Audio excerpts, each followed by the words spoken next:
And welcome back to another episode of Keeping It a Bean. Keeping It a Bean is a podcast that brings together conversation and culture all over a cup of coffee, water, tea, whatever you drink in. But you get it. Keeping It a Bean, coffee bean. Boom! Thank you. Thank you. And if you are new here, my name is Marquise Davon. Don't ever call me Mark in your life. If you are a returner, please make sure I try to tell the people, do not call me Mark. You can call me Keese, Marquise, this American Negro. You call me Mark, guillotine, all of them, death to all. But if you are returning, you already know what it is. Hit that rate and review if I am your Monday morning drive. However, if you are watching these two lovely faces right on here, hit that like and subscribe button. Make sure to leave a comment. Tell a friend to tell a friend to tell a friend. You already know what it is, and I appreciate you and welcome back. If you want to be able to support this here podcast, you can do so in a multitude of ways. Again, I told you word of mouth will always do it for me. When you see clips go out, please make sure to share those, engage in the comments, and you're going into the streaming platforms as well. Please make sure that that rate and review is how we show up in the algorithm a lot more as podcasters. That's always super important. So if you don't know, now you know. But if you want to just support me here personally, make sure to buy a bag of my coffee Leroy's. That is a black-owned coffee brand that I have founded over a year ago now. And every single time that you buy a bag of my coffee, you are also donating to an HBCU scholarship fund. So please put some impact behind that dollar as well. I'll leave all of that information in the link below. That's it. We done. We gonna get into the show, y'all. And so, y'all, I am excited. We are going to be talking around Zendaya and Robert Pattinson's new movie, The Drama. And I am even more excited to be in conversation with Mr. Ray Love Jr. This man is... welcome to the show, man. Welcome to the show. Happy to be here. Yes. I was super excited. So I needed to talk to somebody about this damn movie. I wanted to. I saw it and I said, this is mess. I have many feelings. There are many perspectives. And I had just been like, anybody want to talk on it? Because I'm going to just put it out there. And you say, yeah, right here. And when I tell you, I'm so excited for, one, my audience to get to know you. Even the conversation we had prior to here, I know that folks are going to enjoy you as a person. And then not only are you this big multi-hyphenate professional, you also serve as on the marketing communications team with the Sundance Institute. So niggas be watching movies anyways. you didn't do it, man. You are a movie enthusiast as well. And so even for you to be the podcast host, well, one of the hosts of The Seated, which is the Blackest show about movies, which gives us a weekly episode of insightful, engaging discussions. I said, hold on now. Of the latest movies in the box office through the Black gaze. That is GAZE. Yes. Or you can do but also, too. yes. Okay. Hello. How you doing? Sandra, how you doing? And I love it because even in this part of the conversation when we first were talking, you were just like, I will fill in the gaps for where the critic is at. I am the everyman as I am engaging in the movies. And me personally, I love that because it is a conversation on like, how do movies impact real life and inform real life? And I love that. So the couple episodes I got to like be able to watch and the clips that I see online, I'm like, oh, these are some thinking ass niggas. I said, I like how y'all watch movies. Like, yes. And so I just want to welcome you to the show. Thank you for making some time. Time is one thing that we do not get back. So the fact that you're choosing to spend it here for this hour and some change, I thank you and appreciate you. How you feeling? I feel great. So first off, thanks for that wonderful intro. I am really excited just to be able to continue having conversations about the movies. Like that is something that I'm really passionate about. And when I saw The Drama, I was ready to talk to any and everybody willing to engage in the conversation because I had thoughts and I just knew other folks had thoughts. And once this movie hit the general population, the people had thoughts. And I was like, yes, let's get into it. I love the first thing I said when I walked out of this movie was that I wish we got more of these films because I just knew it was going to incite hella conversations that I was ready to indulge in. So here we are. And yes, we shall indulge indeed. And so for the audience, we are going to be able to look through this episode by some of our quick reactions to the film. Who actually had the worst drama? Intent versus impact. Is the act more? And then also just thinking around Emma's character overall and what this means as transformational, but also could this be a story of prevention, as this is a dark humor with actually very strong social commentary, especially within the incel culture and stuff like that. And not only that, we can talk a little bit around our own relationship to shame, because that's kind of what this was talking around. What is the most shameful thing you have done, and what does it mean to commit to a person in life in this moment too? And so I'm really excited to explore these themes with you. But before we get to all of that, we are going to go through the Keeping It a Bean segment, and everybody gets to enjoy this moment. This is your icebreaker. You're keeping it a bean, keeping it 100, your hot take, whatever you got going on. And so this can be personal, political, pop culture, whatever you need it to be. I will start and model for you, so you have a little bit more time to think about it. And then if you have thoughts on my hot take, you can engage. If not, we keep it pushing, whatever the case may be. Nice. So I will start off. If I am going to keep it a bean today, Waymos are the downfall to society. I need everybody to sit with that. I got in my first one when I went to LA a couple weeks ago, and I was fearful for my life. I said, "Excuse me." There was a point in time I was in there. There were 3 Waymos in a row, and I don't know, what are those little delivery box thingies? Whatever those are, they were all at a corner, and for 10 seconds, everything was at a standstill. Yeah. I said, "This is dystopian. Where are the humans at? No human interaction?" Yeah. I see that. And maybe I am part of the problem, because I was here in LA when all of the Waymo was introduced, and I was someone who was just more curious about it. And as someone who was taking frequent cars, I was like, actually, what would it be like to not have to deal with a random talking Uber driver who wants to get into the business of things that I did not welcome them into? Invited. Right. You may have overheard me say something on the phone as I got in the car, and now it's a point of conversation that, despite me marking this ride as a quiet preference, you are still deciding to go full Ricky Lake on me right now. I don't need that conversation. But I have appreciated it way more too in my time. But I also understand the hesitation in trusting automated anything in this age we're trying to exist in.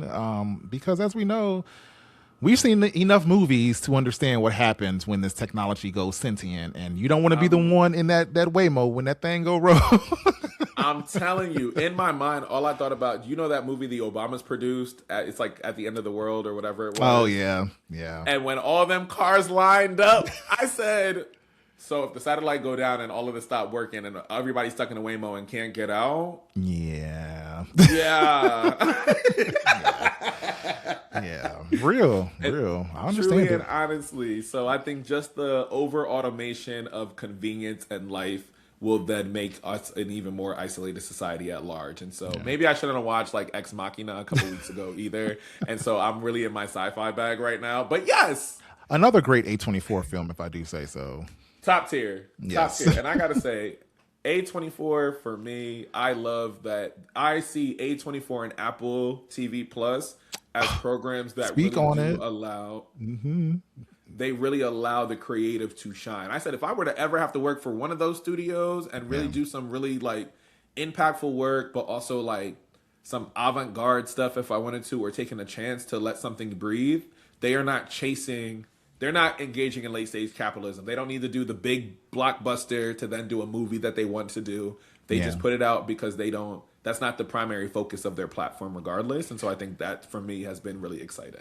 Yeah, I've been nervous about them as they're trying to scale, because they're, starting to get into more big budget movies and campaigns. It makes me nervous, but also they are a very artist friendly studio, and I hope that they continue to stay that, because some of my favorite works have come from them. I mean, my God, Moonlight. Come on. Come on. They're the home of Moonlight. Come on. We need to say more. But yeah, I'm with you on that for sure. Yes. So that's me. That's my hot take. Ray. It's Love right. Junior. It's you. Man, look, I got to keep it a bean with you, Marquise. I am exhausted with outrage marketing. As someone who has worked in the marketing and publicity side of things for over 10 years now, Hmm. it frustrates me how much these studios and producers have started to lean into using the form of outrage marketing to get conversation stirring around their movies. And while I understand there are real cultural consequences and struggles of black filmmakers, I am completely sick of this box office activism that they're trying to force the culture into every time a black movie is released. It's always support this black movie so that we can get the studios to see that there's a black audience for us to be able to create and have proof that if you greenlight our films, it'll be worth the investment. It's exhausting. Like, I'm make the movie tired. good, create a marketing campaign that supports the value or the quality of the film itself, and stop trying to tell us time and time again that we have to overperform in order to get crumbs because we've done it enough times at this point. Ryan Coogler has done billion-dollar movies. We've Over and over seen the again. success of smaller movies like American Fiction that has overperformed at the box office and are going to win accolades. And it's just like at this point, how much more do we have to prove? And also, as a culture within our own communities, I want us to stop perceiving the value of getting green light by a studio as the ultimate measure of good black movies in cinemas. There are other spaces. Continue. I want people to really understand what creating your own means. Like they keep saying, create your own, do your own thing. It's like, yes, if we're going to do that, understand that this effort to dismantle this structure requires more than getting a studio greenlit film. Like you Yep. have to really commit to the thing. Like there are people out here releasing movies independently with deals through AMC, and like there are black films out right now that people are just not Yep. supporting because they don't know about them. And it's just like it's unfortunate that people aren't instead seeking out those small creators and filmmakers and waiting for Hollywood to see them when it's like it's been over 100 years of this thing and they don't want to see us. You have to seek this thing out and stop trying to bait us with your outrage marketing and talking points. Like I get it, Nina, girl, we want to see your work too. But damn, I feel like you're rage baiting us into this conversation in a way that I know you don't intend, but I see it Hmm. being more complex of a conversation than just saying go see you, me, and Tuscany Me and so that Tuscany. Hollywood can greenlight my movie. Like, all right, I get it. That's and to me, I think that's exactly you named it because I was like I had recently seen that and I was just like we know that black rom-coms absolutely have done well because we know we have our classics. I said we whether you want to call it Love Jones, whether you want to call it Love and Basketball, whether you want to call it The Best Man Holiday. Well, I don't know if that's really rom-com. That's a really tragic movie. But, movies that include romance. I was just like, for me, Rye Lane was one that I found to be super successful in Mhm. terms of like, I was like, this feels good. I said The Photograph. I actually enjoyed it for like being able to just sit and watch it Yeah. through. And so just looking at what is it, Love Brooklyn. I said I thoroughly, but I'm also a big Andre Holland fan. So like seeing him engage in love. Oh, not you Oh, coming for. Ooh. If Trey Bell were here, they would understand what's happening right now. But Andre Holland is my man, my man, my man. And on Seated, I'm interesting. always talking about going to see his movies. Andre Holland had three movies in theaters Three last year that movies, I didn't three see anybody movies, talk about. three movies and a play. Exhibiting And a Forgiveness was my play. favorite film that went out last year Hmm. or the end of 2024. When I tell you him and Andrew Day put Hmm. out quality work, I got to go see him do my brother's what is it? My brother's not my brother's keeper. It's my brother's something. And so watching him do that play, that is one of my favorite. That's one of my favorite actors of all time. Yes. And so being able to see his work, and then funny enough, a couple weeks ago, I actually saw him in a cafe in Philly.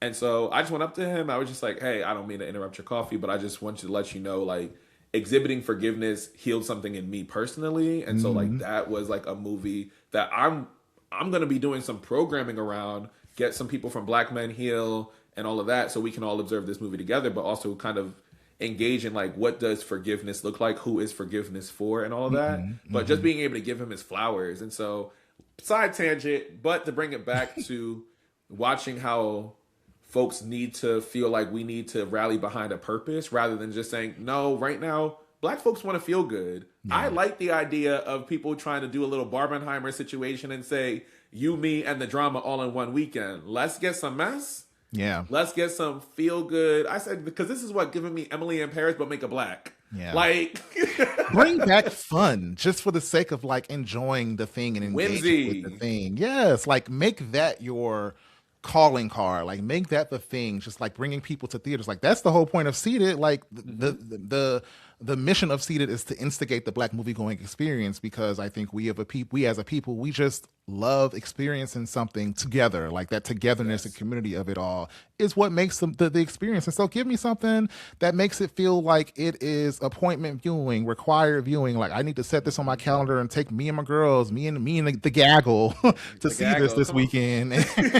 And just like make it about the art, make it about whatever's present in the film and not about all of the discourse that can be created because of the identity of the creators themselves. So that's going to be my bean. I don't want to get too deep in it because I know that people already getting to typing fast about me not wanting to engage in Like, this type of discourse, but here we are. because it's all good. In my brain, Nina girl, all you need to do is get other people to talk around their meet cutes. And if you can get people to talk around their meet cutes in order to then go to the movies and just say, when did you fall in love with your person or how did you fall in love with your person? I'm fully here for, I watch meet cutes on a regular. Yeah. How did y'all And meet? and I don't want to diminish her experience. Like I get it. Like that rejection and that like that message being told that your thing can't go unless this other thing does well. I understand that frustration. I couldn't get Yeah. nobody to support Seated. So we did it ourselves and just said, you know what? My mission is the community. My mission is building this thing and creating this thing for folks who look and live like me and just putting Right. it out and readjusting what's valuable about this experience and my work as opposed to Yeah.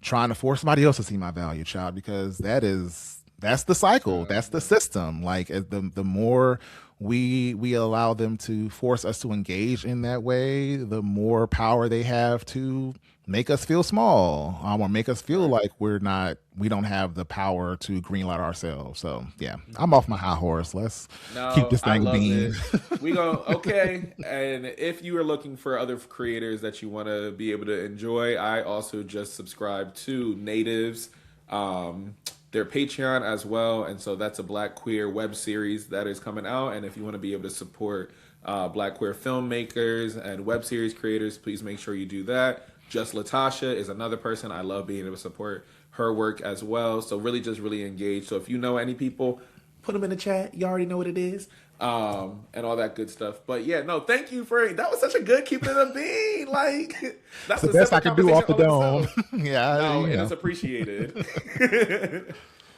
And so now we are going to steep into the drama of it all. And so I have been super excited to go see this movie. I always enjoy a Zendaya film to kind of figure out like where is she going to grow as an actress? What kind of complicated woman is she going to be playing this time around? Because I think she makes very intentional decisions on making sure she picks roles that are not intended for Black women. And so she kind of goes into like this colorblind, but because of who she is, we can ascribe some shit to it as well, which I think engages us as viewers fundamentally differently, which I think teased out a lot more in this conversation, surrounding her character, the racial dynamics, all of that good stuff. But before we fully delve into like all the nuances, I just want to know what like was your base reaction? If you're rating this a 1 through 10, why are you doing that? Okay, so first I have to push back on the 1 through 10 system rating system. I am someone Oh, who are follows you the a one? 5 star You rating five metric. star? Yes, yes. My bad. Get into your letterbox. Yes. It's just So let's simpler. It's go just my one preference, through five. Everyone has their thing, but it's for me. I'm like, let's just do 1 through 5 because it's easier to track, I think. And so it's like if you're Period. 5 stars, you're 5 stars, and we know what 5 star mean. But Okay, I'm five my star chick. Yeah, no, sorry. exactly, you picking up what I'm putting down. Period. But Walking out of the drama, my immediate star rating was a 4 out of 5 stars. The thing that could have really bumped it up to 5 stars would have been them beefing up this conversation or the identity of this very obviously black character in this film. But I had such a good time in this movie. I was laughing in moments that I probably shouldn't have been laughing. I was the only laughing voice in there, and I was like, "Ooh, is it me? Like, am I the drama?" Am I?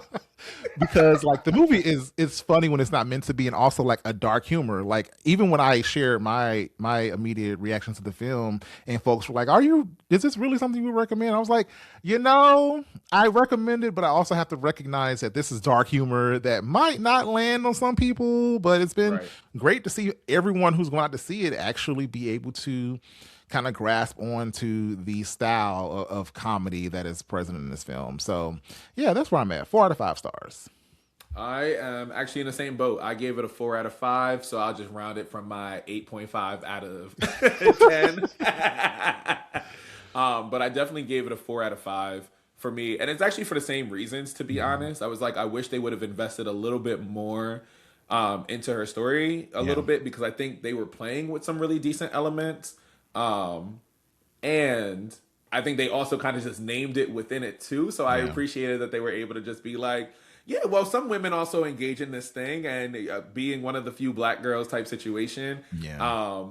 But I thought it was like a very interesting story for me, and something that I learned from some of my film school homies.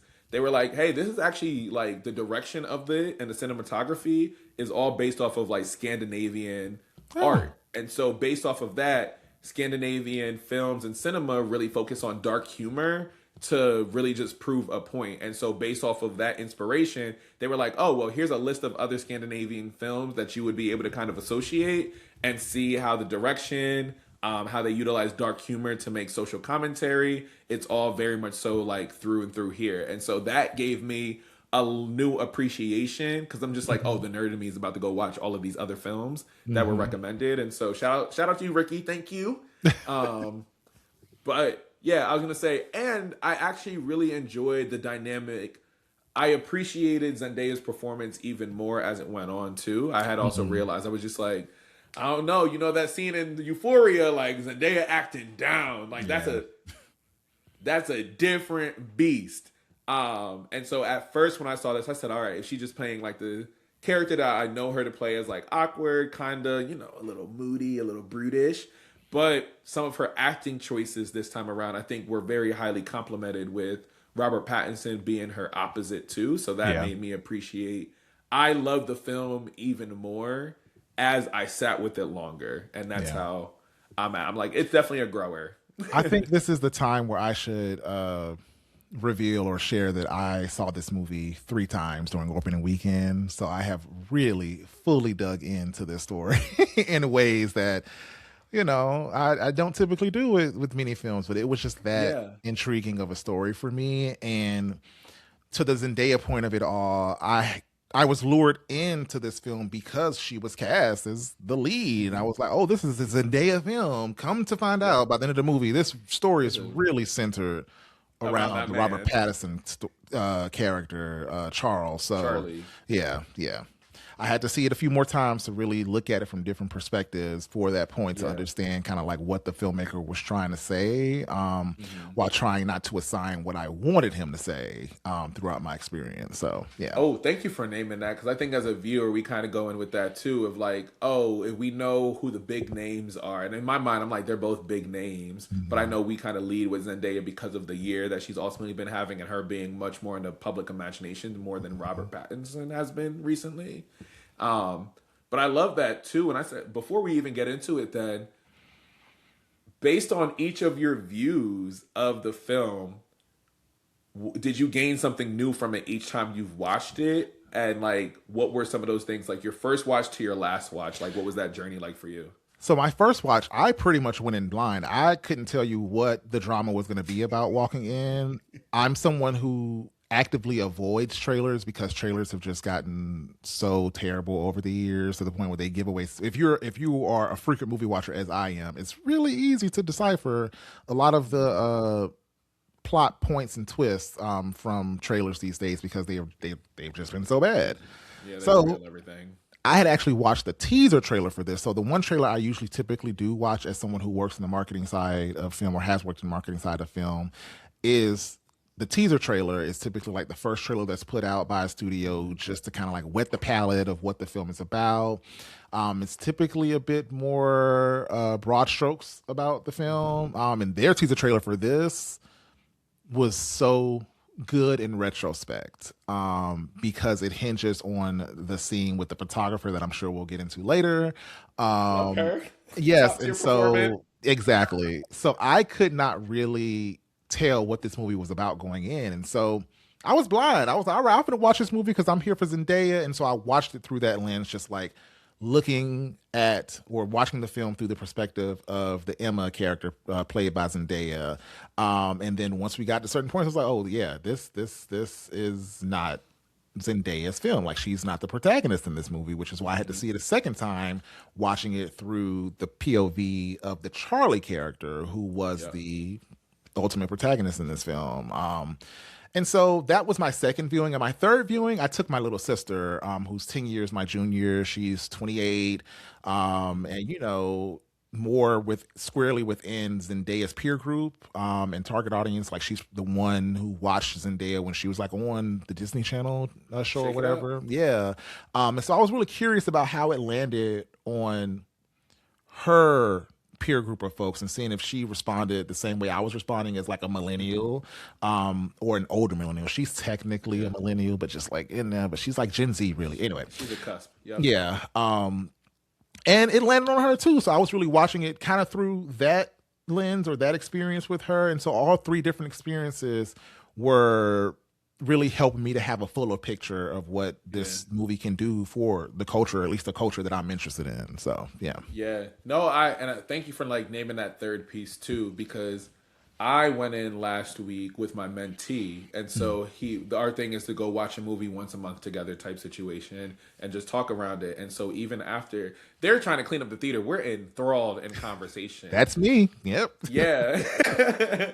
And so we're talking. And so for me, I'm like, my mind's immediately going to Albert Camus' The Stranger. And like, can I argue that this is an absurdist film because of how they decided to approach it? I'm thinking around like, well, this character is actually the worst because here, but when he's talking about it, he's like, but what if she's just still masking? And he's like, I can argue that she might still have this want because of how we get so limited of what we want to see from her. We see a little bit, but like for the most part, there are points in the time where Zendaya's character isn't giving too much. And so for him, he was just like, yeah, but is he wrong? Is Charlie wrong for feeling how he felt? Like, is anybody wrong for feeling how they felt? And Yeah. so that to me was an interesting conversation because where he was like, "Oh, I can definitely play into where everybody's response to Zendaya was or Emma's character was." Whereas for me, I was like, "She the only one who didn't do nothing wrong." Yeah. Yeah. Yeah. And so it made into a conversation a little bit more around like, is the intent of the act worse than actually committing the act? Which I think gets in honestly to like my question overall is like, for you, whose drama was the worst out of the four? And see, I love that you shared that perspective because that's one of my favorite things about the power of movies, right? Is its ability to stir conversations across communities and cultures.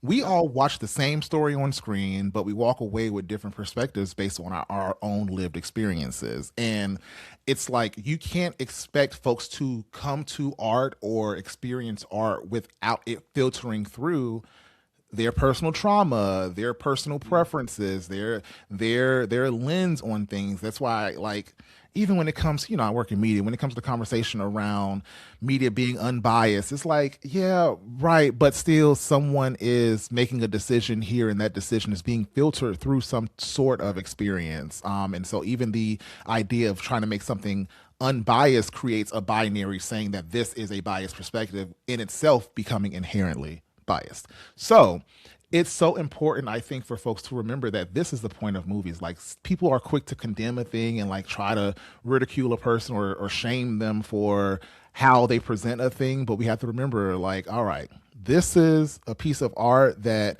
I have chosen to engage with, and now I have opinions about, and I want to share those Yeah. opinions, but also my opinions or my desire or need to be seen or to be understood in this piece may not be the intention of the creator themselves. So Ooh.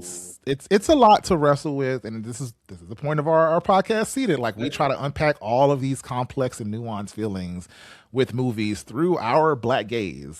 So Yeah. yeah, I'm with you on And that. I But to answer your question, yeah. I think I actually think the two people whose mess was most harmful or the worst was actually a split between Charlie and homegirl Rachel. Rachel, get into it because yes. Because when you think about it, they both have been the source of another human's trauma in one way or the other.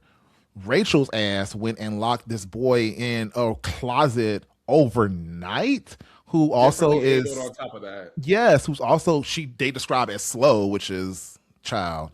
Um Hmm. I just was like, you have been the root cause of this person forever possibly developing a claustrophobia disposition. Or Yep. with Charlie, he cyber bullied someone to the point that their whole family had to move. You are now the source of this person's insecurities for the rest of their lives. Like, this Hmm. is real harm. This is real psychological harm that you've inflicted on this person. But you see this black woman at this table sharing that she just had the thought or idea of bringing harm to people who have bullied her, and that is just Hmm. so appalling. And your first response reaction to that is not care or concern or curiosity even, but it's Right. judgment.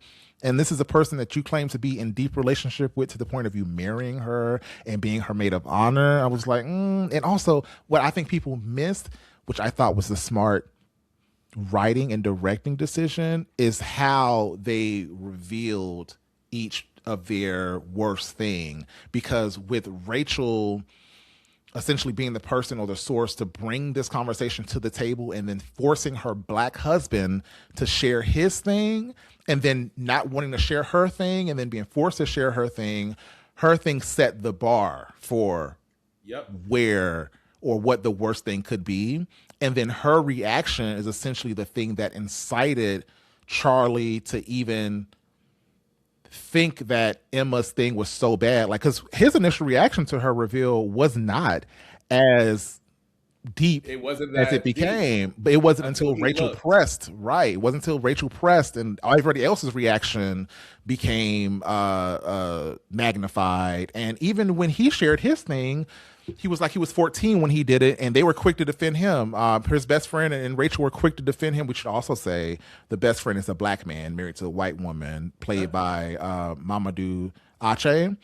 Um, and when he says his thing and he was 14, like, oh, you were just 14. You know, your frontal lobe wasn't developed until you're 25. They defended him and gave him an excuse out of it because of his age. But when Rachel shares the same thing and it was just an idea, and she says she was 15, suddenly, oh, because you were 15, you think that excuses this thing? And it's like, well, why doesn't she get given the same grace or excuse as the white man who just shared an actual action that he took against someone, causing them actual harm? That whole Right. thing was frustrating. Like, I was reactive. Other people in my theater was like, who, what you mean your cousin got shot and paralyzed? She ain't shoot her. She ain't shoot nobody. It's just, it was a lie. It was this white woman centering herself again in the story and making herself the victim, as we have too many times witnessed in many different works. And it's just like their greatest weapon is their ability to create those white tears and make themselves a Okay. victim. They will throw them stones and hide their hands. So Yes. let's be clear about it.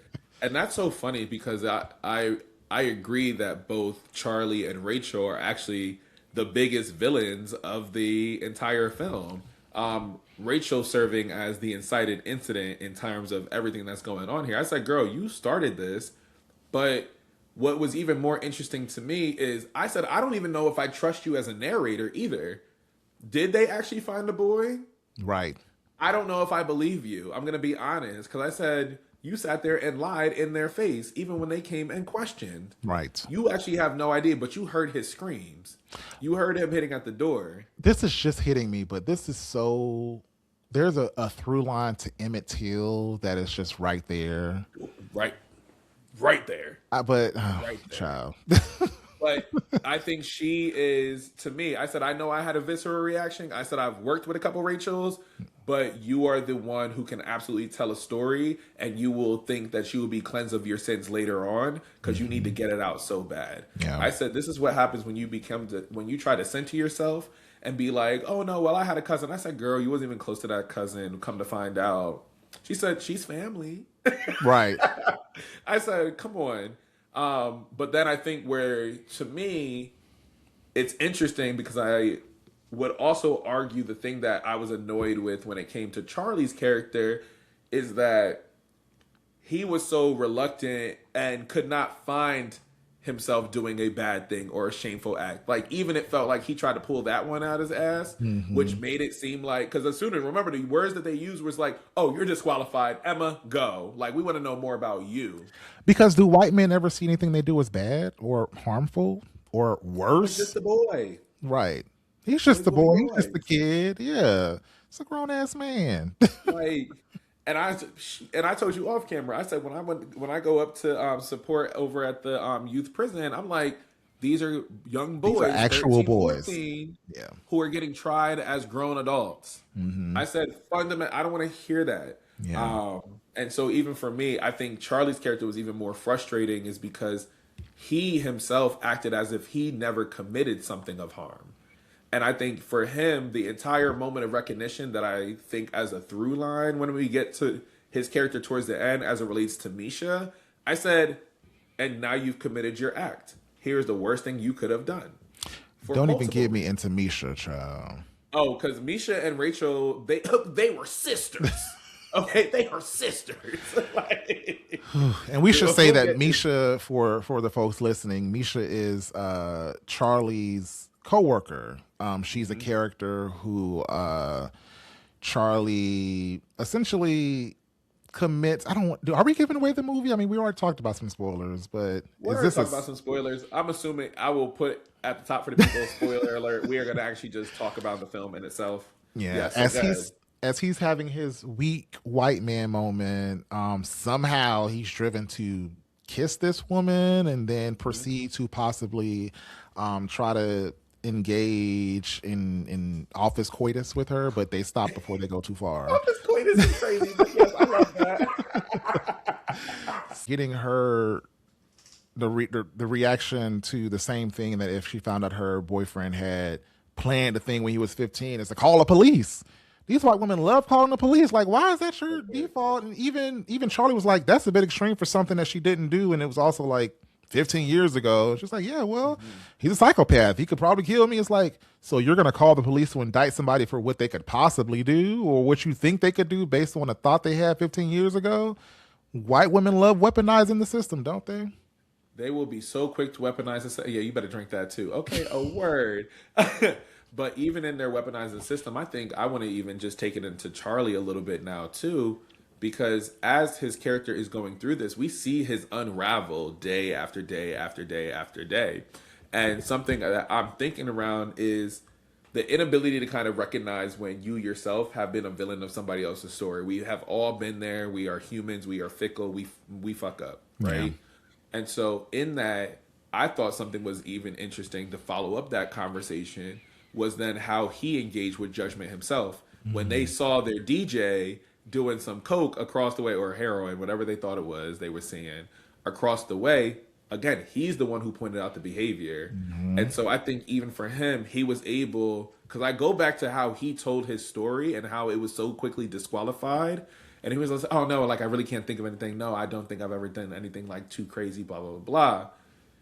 I realize a person who's never engaged in public shame because other people have not seen that will not recognize the ways in which that they are shaming others. Yep. And so I was just like, oh, you are very quick to judge this person and think that this told everything that you need to know about them. Girl, if my DJ does a little coke, okay, they probably have a great time at the party. Like, do I Yeah. do it? No. But do Yeah. the girls do it sometimes? Like Sometimes. sometimes. Yeah. Okay. Yeah.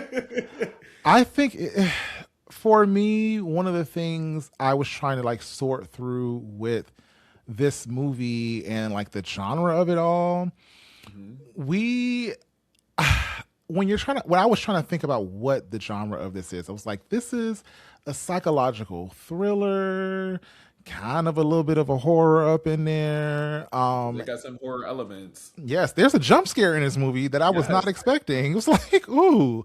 Um, but I realized that the one thing in this film that made it a psychological thriller was the fact that they were using essentially social perspective or perception as the horror element. Like they were most Mhm. afraid of how this thing was perceived or how their worst thing was perceived by other people.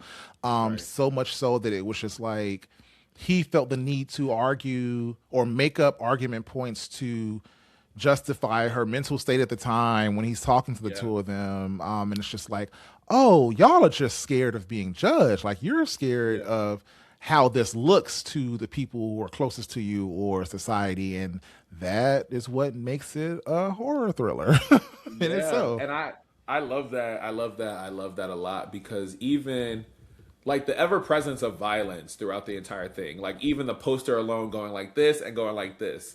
I said, not they switched up the poster and like they had a little gun here, but then also they had it no longer like the shape of a finger gun. Yeah. But even then, I paid attention. Something I paid attention to is like how is violence portrayed in the film without it ever being like violence was consistently present. The allusion to guns was present, but also the color red was very present within the Mm-hmm. film too. And even when they are drinking that smoothie that Emma's character makes, I said it's a deep blood red. I Yeah. said so you yourself are drinking like this bloody concoction, and so like what juice are you drinking that convinces yourself that this person is a killer? Yeah. And so I'm like, even from the color theory aspect of it all, I said they played with cool colors. I said they were tended to be in whites, blues, hues in the morning, darker spaces. So when there were moments of red that were very apparent, it was drinking it was through blood, it was the breaking of the nose type situation. We always saw their white stained with red each Yeah. time. Yeah. And so that's like the, ooh, You talking to a purity thing there too, because this is when you put red on white people see themselves as being pure, and you're tainting this thing. And I believe all of those instances of the red on the white were on the character Emma until we got to the point of Charlie getting his ass knocked out of the end, which is something interesting to wrestle with. I hadn't even thought about that until now. yeah, ooh, that was good. I said, wait, you made that because there was definitely a shift that was ooh, you hate that. Let's talk about movies all day, child. Look, I'm here for it. But even then, I think the other thing that I'm also thinking around, it really did make me think around the story of The Stranger because they used the court of public opinion in order. So his entire thesis is that the world is absurd because we must assign meaning to every little thing. And so this man is going through a trial. And throughout the trial, they're like, well, you didn't cry when your mom passed away. You just randomly shot a person. You went along with this thing, but there's no reason that you did it. And so the jury must assign meaning of being like, well, maybe he was distraught. Well, maybe it was this. And so that's where my brain immediately went. It's just like, oh, this is the court of public opinion. And so based off the perception, will deem you guilty or not guilty based off the worst thing that you have committed Right. that you before you commit to each other. And so like how do you wrestle with that? So I thought even that scene specifically when Charlie felt the need to lie for Emma, because Emma never felt the need to lie. Right. She always Emma, told him, no, don't make excuses for me. Like, even when he tried to say, oh, didn't you have a friend who died? She was like, yeah, but this is not that. And this is not related to that. And I didn't witness this. And then he took that story and exaggerated it to try to prove a point to someone else. Yeah, it was interesting to see how that played out through Charlie. So when I was watching the movie through his perspective, I was like, oh, this is what's happening here. oh yeah. Oh, I can't wait to go watch this movie a second time after talking to you. And so I think what's interesting for me, I love earlier in the conversation, something you had brought up was like entering the space to one. how your lens informs how you view the film, but then also when you brought your sister in, when I brought my mentee in, it's funny because there is a disagreement I'm having on threads with one woman. I don't know her name, but whatever the case may be, the disagreement is Emma's character as a child. And so it's also the same similar disagreement I had with my mentee in terms of being like, well, she's still faking it. She's still Hmm. capable of doing this thing. And for me, I've realized like in the world, like as a former teacher, in world in education now, I'm really thinking around like the child's identity formation and development. And so the moment when we go back into Emma's character's past and as a teenager and we see her being rendered invisible, she's the only black girl at this predominantly white institution. We don't see her parents around too often. She has access to this gun, but then the first time where most people are like, push her into a locker, people bump her, she stomps through the puddle. We see all of that stuff happening. The first time she's officially felt seen is when they are forced to walk around after that act of violence, that gun violence happened in their town, and this boy looks at her and stares her in the eye. And in my mind, how I looked at it was, oh, it's not her like dissociating or just creating another character, or how they use in the film, which we'll get to a little later, is let's start over and meet again. Hmm. Um, in my mind, I said, as a kid who was not seen, and when you were finally seen, not only like physically, but also you feel like, oh, somebody else was going through what I was going through. She got into the mind of not of the actual shooter, but she also got into the mind of somebody who was also on their way to become an incel because she Yeah. lacked community. And so I think even that in itself, for me, I said that might have been the most heartwarming thing outside of her being like, no, there are girl shooters too. Because that shit took me out. I said, am I supposed to laugh?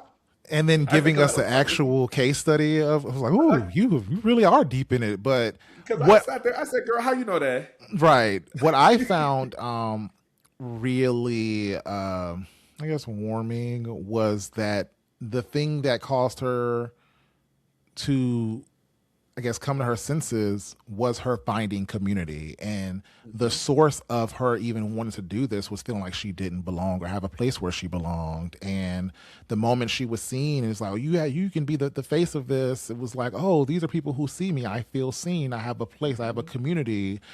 And that kind of just like rerouted her and redirected her. It's like, yes, for a lot of people, all they need is community. Like all people need is a solution to their loneliness or a solution to feeling othered, which is why third spaces are so important for our community, which is why, uh, you know, during the Black is Beautiful era, we were creating spaces to make sure that Black girls and Black people saw themselves as beautiful, Yeah. because it's like if you don't see it, then how can you know what's possible?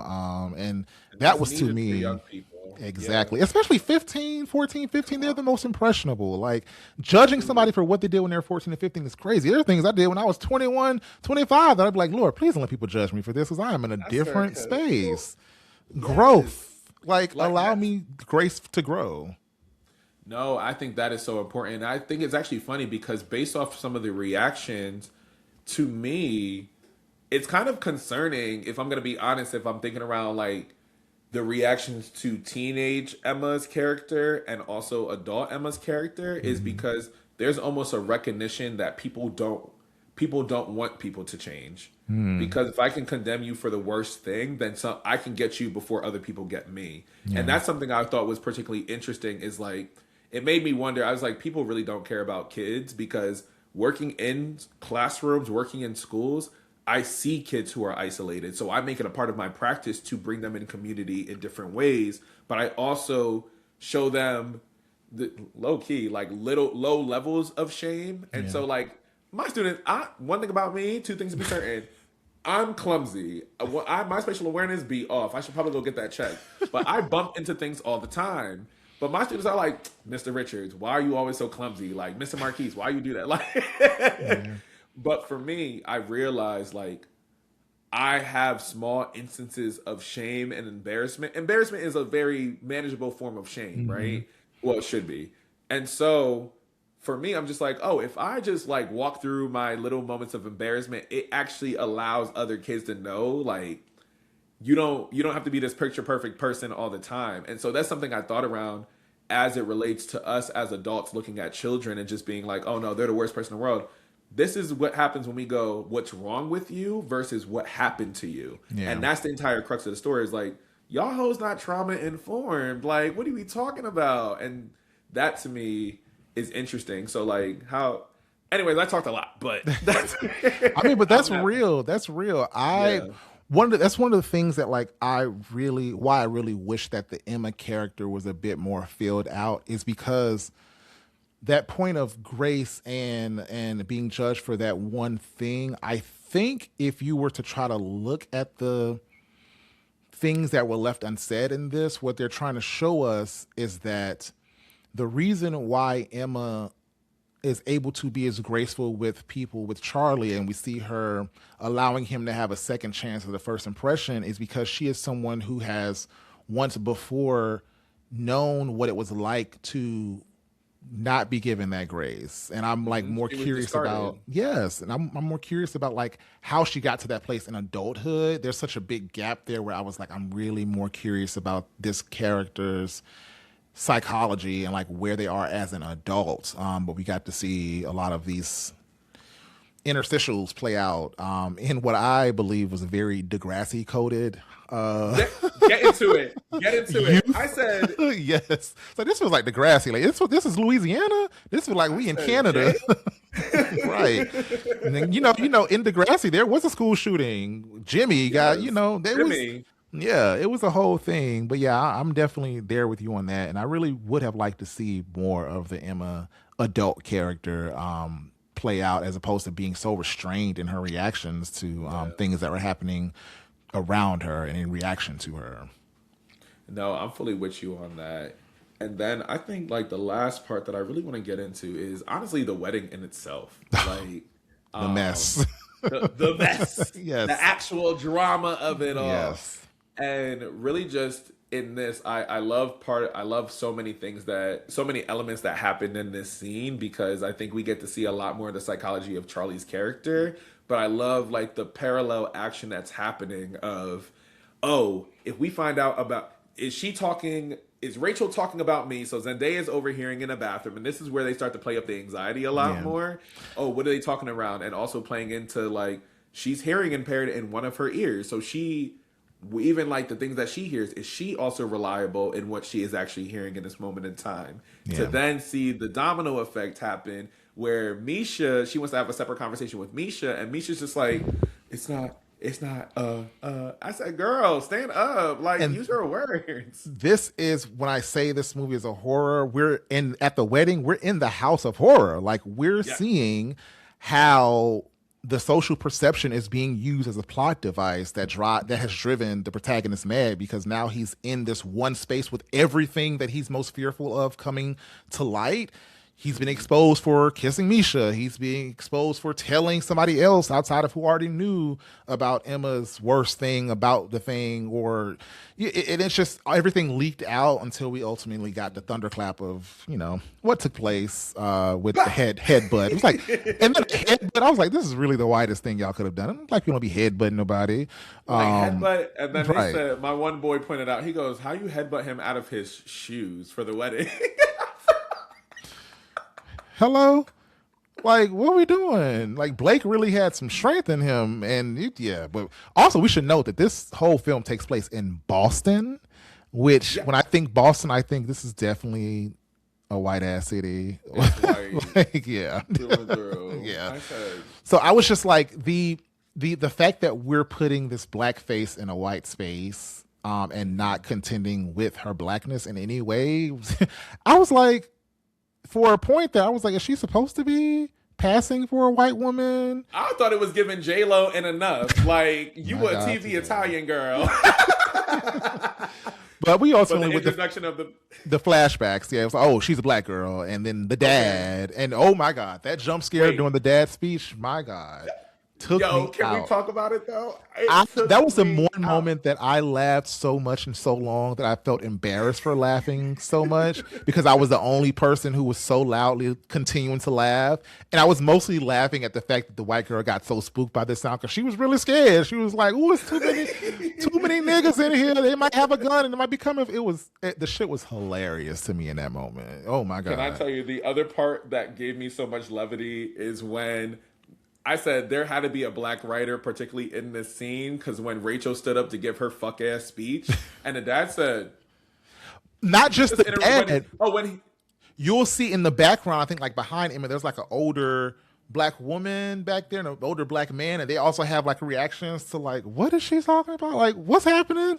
Yeah, I've seen the movie 3 times, so I've been able to look in different corners, but I love it. it's hilarious. And then on top of that, through all of this madness, the photographer is still shooting. Please, please, please, please. Let's talk about yes, because the photographer. Yes, we didn't even talk around that scene. One thing I know to be true, two things I know to be certain. That photographer stole the show from me. She was just Same. like, Zoe "Are Winters y'all played that okay?" character. Yeah, yeah. Yo, she is a beast. Yes. Like through and through. But I think that's even funnier though too is like as a photographer, you were supposed to get the perception of love. This is what it should look like. She was like, something's off here. Sis turned into a documentary photographer in that moment and said, "You know what? If we're capturing the moment, this is the moment." Okay, through and Cheers to through. the girls' weekend. We- She said, "I am not about to be told that I'm not doing my job up in this piece. Like y'all hire me to be a photographer and document the moment, and I am shooting, shoot a and I'm shoot." gonna do it. And she did. And she did.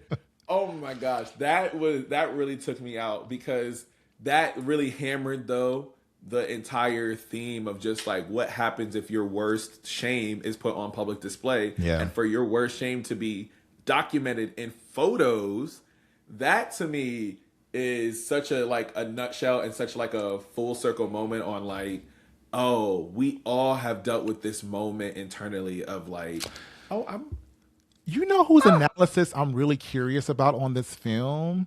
I would love to hear what a psychologist or a therapist has to say about the inner child narrative that is also present here because yeah. we're learning that essentially, and we see this visualized, Charlie can't get past Emma's inner child through this worst thing that she shared. And we see the child on dates with her because all he sees is the inner child version of her in those moments. And I'm really curious on how that lands on folks in the mental health space because I think Yeah. there's something there because they say that, you know, successful marriages or relationships are people who know how to cater to or speak to the inner child of someone. So Yeah. there's something there that I'm curious Ooh, about. I actually love that too because that I'm not gonna lie, that's a montage I definitely laughed at. I said this is a Like little creepy. I I guffawed. I was laughing so hard. And these are all the moments where I was the only person laughing. I was like, I have dark humor. Like I I really have a said, dark mind. I said, y'all don't get this. Y'all don't see what they doing here. Yes. This is sick. When they did the little prom pose, I said, Yes. please. Oh my I said, God. you are really spiraling right now. Like you don't know what to do with this. Another moment that I laughed, like I open mouth cackled at, was that quick flashback of her sitting in front of her computer talking about, shout out to Sally, you're going to be the fucking first to die or something like that. I said, oh my God, these people are sick. This is hilarious. I left the movie theater literally yelling, shout out to Sally. Man. Oh, Such a good time. that was Golly. such a good. I'm sorry. That really is a great time. But also to the flashbacks, you know, something else that connected to me. I was like, is this a white cousin to the Best Man movie? Because what we're witnessing here is the groom in this story learning something about the woman he's about to marry through his friend group, and him unraveling from there. And so we know in The Best Man how that played out, like at that crazy scene at the altar where he's having those flashbacks or Wild. he's imagining what the romantic scene was based on reading Harper's book. And we're seeing those flashbacks in that moment in a similar way that we're seeing these like surrealist flashbacks of things that never happened happening Right. with these characters too. And I was like, if you view it through that lens, like The Best Man is a one-to-one comp of the drama in a very interesting way. I actually love that. Wow, not their cousins. The white Yes. cousin. Yes. Oh my gosh. Oh, you really ate with that. Oh my gosh. I watch a lot of I was, movies, child. At Film and Good, we screened The Best Man, so The Best Man is still top of mind for me. It was one of our quarter century series features. yeah, And it's there. that is fire. No, I appreciate you so much for that. Because I said, oh, I'm going to the second watch, going to be even more on my stuff. I said, let me get on my Zoom right now. I Yes. said, Ray, when I text you, don't be surprised. Um, yeah, thank you for that. Because I'm really sitting here and I'm just like, oh, something else that I think is I love how you kind of placed it as in the wedding scene we have officially entered the house of horror. And something that it really did make me think about as you were talking is the fear that comes along with finality. Like people often think marriage is like this very finite thing, and so if I'm committing to this thing, am I making the right decision? This is the risk of romance. Should I give myself to this person? And so I would imagine like this also felt like the inner worst fears of meeting somebody and learning that you did not know a very core detail about this person. Yeah. Right. And so I think like that to me is also a very interesting tension that exists is just like, do you truly love me if you can't tell me the worst thing that you've done? If this is how you lost your hearing in one ear, why'd you tell me it was as a kid versus that? Like, I could have talked around that a little bit more, but I could have also found some empathy for that kind of situation as well. And so that's also something that I'm thinking around is like, in this house of horror, is it also the very clear fear of, am I committed? Am I committing to the right person in life? And I think that's also something we get scared of. The fact that their relationship essentially had a foundation of lies, like her lying about how she was deaf and him lying that he read the fucking book that she was reading Book, the very first time he introduced himself to her. Like the lies, the lies, the the lies. lies, the Yes, lie. exactly. I Yeah. appreciate you. But there's so much there where it's just like this film and this story. I think we have to say that the writer and director of this is a white Norwegian man. Yes. And so understanding like his perspective of American culture is interesting to see on display here. Yeah. And that's what we got. We got this white man's story with the black lead. And I'm like, Well, maybe I we need think a consultant, a culture consultant. just a little bit, but I think it's also interesting because something I've been kind of teetering with is Zendaya and taking it out of the movie, but thinking around Zendaya's choice of characters that she has embraced and like thinking around how each of, at least I would say the two white men that she has worked with, Sam Levinson and also the, what is this writer's name? Don't get me lying. I can Google that. But both of them also have scandal attached to their name. And so this writer had actually talked around how he essentially was grooming. He had a teenage girlfriend. And so for this story to be told through that lens with Zendaya, it's very similar to me where Sam Levinson is talking through his struggle with addiction and how he is utilizing Zendaya essentially as a muse to tell that story. And so to me, I think it's also interesting to watch white men, and an argument can also be made for one battle after another as well in terms of like the use of those. I'm a chalk it. I'm so glad we 'cause out this of this is season. same. I said I'm not even going to engage because the ways in which I have thoughts, no. Yes. And this director of the drama, his name is Christopher Borley. There we go. So thank you. And so thinking around like these men who are kind of exercising their complicated thoughts around their own flaws and utilizing Zendaya or black women as a way to kind of work through some of that because we often see black women having to kind of be this moral purity. We don't allow them to be flawed. And I think that eggs itself on into how we interpret this film, because there are some folks who are like, look, let me focus on this part and then get to the part on how people are internalizing Zendaya's character, whether she was a black woman or not in the film. Which I think I'm just like, you saw the dad, shut up. But I think it's interesting to watch them kind of exercise this, and we see flawed black women through a white man's lens. And so is this something where you are trying to humanize yourself through utilizing folks that we expect to be the moral backbone of America and the world, which are tend to be black women? And so that's why we're also quickly to condemn them, which then, to my brain, then connected to Harper Stern's character in Industry, where we're like, oh, we like a villainous black woman when she's also in this space, but people also refer to her as a psychopath. And so when you both have these recognitions, and if we watch the most recent season, we're seeing Harper become humanized by the end of the film, and throughout her flashbacks, we also see Emma's character be humanized, but we still can crowd down on them. And so I was like, maybe I have another working thesis on like black women and how we see them, because we use psychopathy as a way to prescribe that to them versus actually seeing it. And so I think that's like a very interesting conversation on mental wellness and how much grace we give black women and black girls versus how we see that, because the study will also let you know that black girls are the most neglected group within which, oh wow, you know what, yeah, ate that, let me connect that thought, because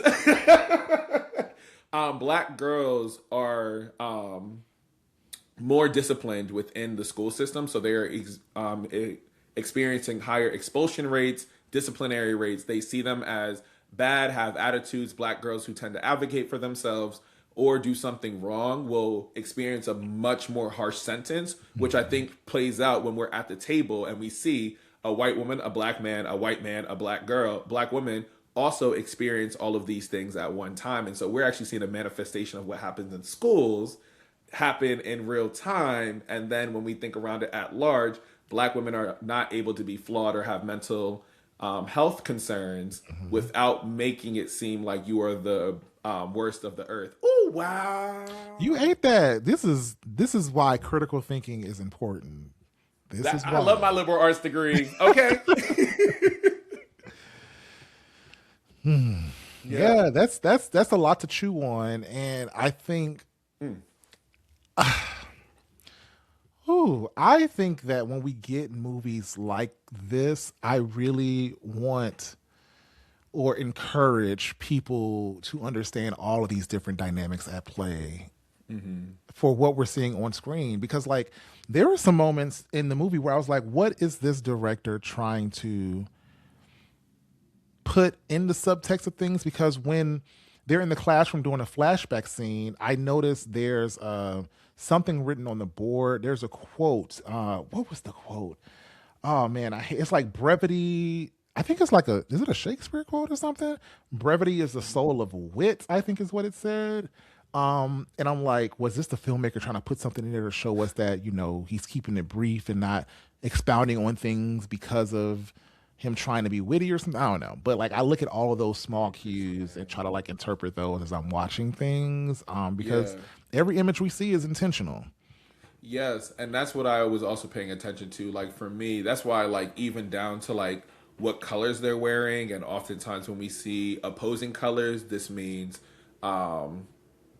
we see two sides, like there's something at odds with one another. If we see a contrast of warm tones versus cool tones, people who wear black and white, or we see a use of mirrors a lot, that means you are split between two personalities, or you are not who you say you are. And so that's why I was like very fascinated by the choice of like what characters were wearing what colors, but then also what were characters drinking as well. And that's why I'm trying to like remember, were they drinking red wine or white wine when they were at the table? And that's what I was trying to figure out, because I said that indication might have been from the start what they were trying to communicate. They were drinking neither. The wine they were drinking, and the reason why I know this is because they specifically asked for another bottle of it, is called skin contact wine, which is neither really red or white wine, if I'm not mistaken. Skin contact wine. Which then I think even kind of plays into it because I'm just like the white wine can represent the purity, the red wine can be symbolized of blood and violence, and so that I'm gonna do my googles because there's something there. But Yeah. no, I appreciate that because now I'm just like, girl, what is this like? That was something watching was like, what the hell is skin contact wine? I was like, what is this? Yeah, But I think I like Googled it or something. It's kind of I think like orange wine or something, yeah. which is like, are y'all trying to talk about the interracialness of this with red and white mixing and making this thing that's orange? Like, child, there's a lot that you can unpack with that. Well, that also just makes me think around because it was the skin contact wine. Emma's jacket she wore by the end of the film was orange. Yeah, it was. I said, I said, what's orange mean? What's orange Yeah, mean here? yeah. But as we get to the end of the film, I'm interested to know a little bit more around how you feel about Zendaya deciding to, and I know you kind of talked a little bit around it of just like maybe this is part of her humanity as she understands what it means to be disposable, what it means to go through this level of shame and develop empathy. But I'm actually curious, like, did you agree with Emma's decision to come back and reset essentially with Charlie? Based on how we've come to understand this character, one of the things that they kept repeating in the movie and making apparent is that one of her character traits is that she's a very empathetic person. Remember, the photographer said, double empathy. I hollered, hollered, hollered. And it was also. It was also a line in Charlie's initial vows that he was typing out throughout the That film he when he was erased. talking to, yeah, that he erased. And so I think her coming around to being forgiven again to this white man was just another mark of this empathetic person they've conditioned us to believe that Emma is. And so it's like it wouldn't be characteristic of her not to in this situation, considering she constantly lets him have another chance at making that first impression. Yeah. So I wonder, what is it about that though? Like, is it desperation? Do you not feel like you're worthy of someone else who sees you? It definitely left me with some questions of the psychology behind where Emma was as an adult, which again, why I wanted more of Emma as an adult. Yeah, I very much so agree with that because I wondered if I would have taken him back. I think it makes sense for what we've gotten with Emma as it relates to Let's Start Over because I think for him to have to atone for, or not even atone, but have to suffer the consequence of his own actions, I think she made that a parallel to when she had to deal with her own actions. And so for me, it took me back to the scene where the white boy saw her, and now she sees him, and I think that's where she finds a marker of you can now understand and rationalize how I made a decision and be able to do this thing. And so it's annoying because it required violence in order for you to have a recognition of how you were judging other people. This is down to the DJ, this is down to Emma, this is down to Misha's character, right? Like how they were all trying to like keep the sanctity of who they were and making sure the worst parts of their shame did not get out. And so I think part of her decision, I think as just a human to human, I understand. Yeah. Now, I think as a black person to a white person and a woman who said, "Oh, you were so quick to discard me, you hoe," like you gotta go. I'm so sorry. Like Yeah. that's insane. Like, where's your worth? Yeah. Who taught you to love? Stand up. I also want to go back to you acknowledging or pointing out that the white boy saw her in her youth, that was a point. But the thing that most registered or resonated with me was when the black boy saw her in the group and put her in position as the face Of power. of the movement. That was something that was subtle, but I also peeped. I was like, yep, okay, I see it. So, yeah. Yeah, no, I love that. Thank you for naming that point too, because I think that there were a couple of things where I was like, it's funny seeing the outside perspective where they were just like, oh, I feel like this was more like a colorblind thing. This is white people shit, blah blah blah blah. And I was just like, no, I think there were actual very specific things, and I wouldn't be surprised if that, because Zendaya historically has made sure like black people were represented within the films that she's in, that she was just like, no, a black person wouldn't do that necessarily, or hey, let's make some nods here that show that there are other black people. So seeing the black people, thinking around the black people in the background, thinking about her dad's reaction, thinking around the jump scare, thinking around that black boy, there are nuances in there that I know for us as a people, we be like, girls, cause same, right? That I think remind us that this is still a black woman. And so I think when we kind of discount her race, when we see more layers of it appear, I think overall, as I'm thinking around like the overall part of the film as it relates to like a race lens to it, is I can appreciate how they allow us to kind of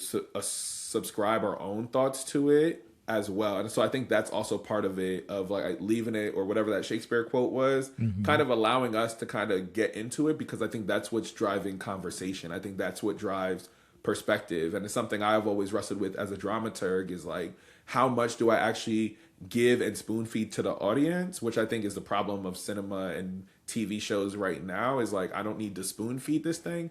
Actually, how do you wrestle with this within yourself? And so I would say in my final thoughts, as I took it away, it actually made me, I wrote a Substack article around it, and it had made me think around my own relationship to my father, and thinking around like, oh, he committed a very violent act and he experienced 24 years in prison around it. But when people would ask me about it, I was just like, like the system is messed up, blah, blah, blah, blah, because I did not want them to connect me to being like, well, if he's capable of violence, then you're capable of violence as well. And I know everybody's capable of it, but I know that there was a part of the shame of just like something I had nothing to do with, right? But even in that, it made me think around, how do I engage in shame and forgiveness? And even in the world where it's super complicated, I said at the end of the day, that's still my father. Yeah. And I still wanted something around that, and like a relationship that was there, no matter what it looks like today. But I know like the inner child of Marquise was just like, I can make excuses because the system screwed him over. They did not talk around his mental health disorder. They didn't talk around his struggle with addiction. They didn't talk around any of this stuff. And so it made me think around his own resilience to his shame. How even like the thing that he said when he first got out of prison was just like, I'm actually glad you're nothing like me. And for me, I was just like, no, I thought I wanted to be somebody that was like, do I got something from you type situation. And so it took me back to like those conversations I had with him, and how he carries shame, and how I've also inherited some of his shame by how I interacted with him or talked around him, or the idea of him. And so this film for me, as I think around my own takeaway, is like, what happens when you understand what it meant to be discarded, or what it meant to like be shamed on publicly, and how do you kind of wrestle back from that, and where do you find your community? And I was like, that for me made me think around him. It made me think around my own complicated nature on redemption, who's worthy of it, and knowing that proximity makes people different. And so that's where my frustration with Charlie's character overall came with Emma, is like, you spent every day with this person for years. You went out of your way to learn about this person. You know who they are to this day. Not the idea of who they were, but who they are today. And for you to still question that, that's the point where, for me, I found frustration within this character, because I was like, yeah, this one thing, it can feel big, and I don't want to minimize what the act or thought of act was, but it made me wonder, like, even you are fickle as it relates to her own shame. And the person who actually felt the most amount of remorse in this entire piece was Emma's character. And so those are some of the things that, like, as I think around the overall thing that I know I personally took away from it, and how I kind of related it back to my own life, it made me think around like, oh, what is my relationship to shame, forgiveness, redemption, and how that's still complicated in the nature based off of proximity of the relationship to my father, but also myself. So Yeah, I just saw them not, digging deeper into that character. A missed opportunity. I think it was definitely a chance for them to be more expansive in character building. But speaking to the point of opportunity, I did want to bring up something. There was no opportunity, no chance to like make this more organic in conversation, but I want to mention this. I Yeah. came across a LA Times article titled "She Made one album in 1974, and now her song is playing in a new A24 movie." And it's a Shira Small song that's playing in the background of the opening credit sequence. In the drama, that I was like, this is a black woman, and she's a black woman with locks, and I was just like, this is such a beautiful wrinkle in kind of like more of this film. And Yeah. the soundtrack did play a big part, I think, in my And it viewing did. experience. So them putting on Alicia Keys doing that photography session, I was Baby. like, the Ba- choices. the choices. Yeah. Indeed. Yeah. Oh man, thank you for that last nugget, Ray. This has been such a joy of a conversation. I appreciate you. I appreciate your insight.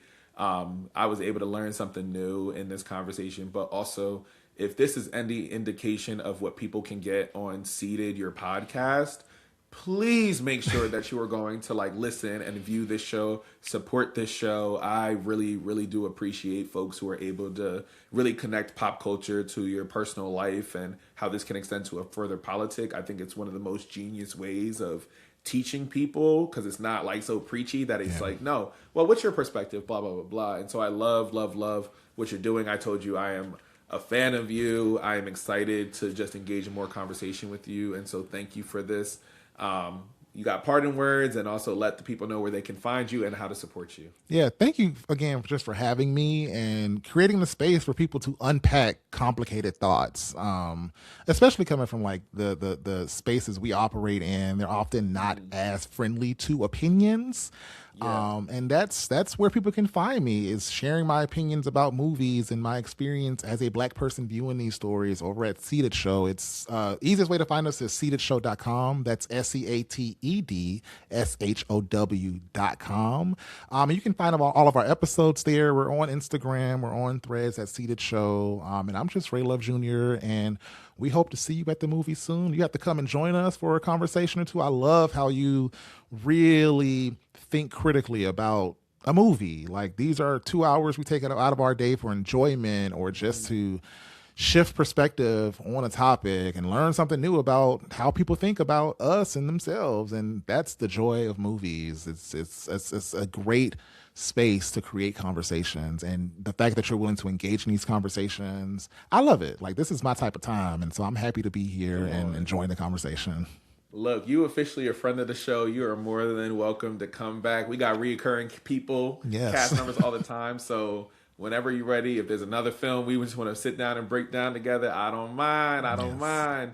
mind. But thank you again. Thank you for your time. Like I said, that's the one thing we don't get back. So the fact that you chose to spend it here, that really just means a lot to me. It's been great to get to know you through this space. But I'm so excited for people, even my audience, to get to know who you are, because you're fucking dope. Like, what? Y'all, that is another episode of Keeping It a Bean. Please do not be a hater. Hit that like and subscribe button. Give me a 5-star rating and review. Let me know what you enjoyed. Engage in the comments when you see the clips go out. That's the best way to support, like I already told you. Make sure to also support Ray Love Jr. Yes. as Holla. well. Yes. Peace out. Thank y'all.